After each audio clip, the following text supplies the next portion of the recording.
In today's video, I'm going to teach you how to create lists in Slack. By the end, you'll be comfortable finding the lists area, creating your first list, and adding items so your work stays organized and easy to track. Lists are great for managing tasks, capturing ideas, or coordinating projects right where your team already communicates. Start in your Slack workspace and look to the left sidebar. Click on Files. Depending on your layout, files may be visible right away or tucked under a More section. If you don't see it immediately, try expanding the sidebar or resizing the window. Opening files brings you to a hub where Slack keeps shared content in one place, so it's a handy spot to return to later.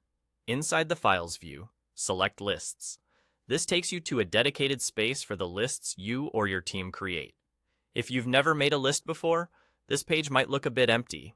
That's normal. If you've already worked with lists, you'll see them displayed here, and you can quickly scan titles, last updates, and owners to find exactly what you need. It's a good idea to keep your list names short and descriptive so they're easy to recognize later. Now, to create a new list, click New at the top right.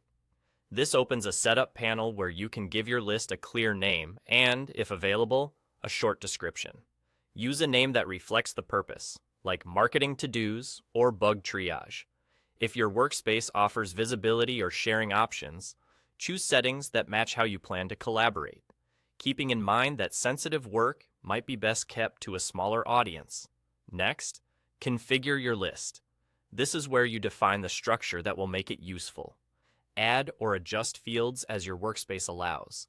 Common options include status, due date, assignee, and priority.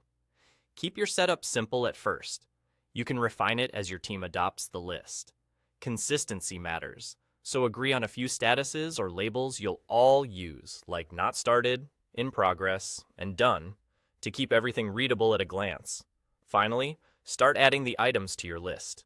Use the Add or New Item option, give each entry a clear title, and fill in any helpful details. Short, action-oriented titles make it easier to scan. If you can assign owners or due dates, do that as you go to avoid ambiguity.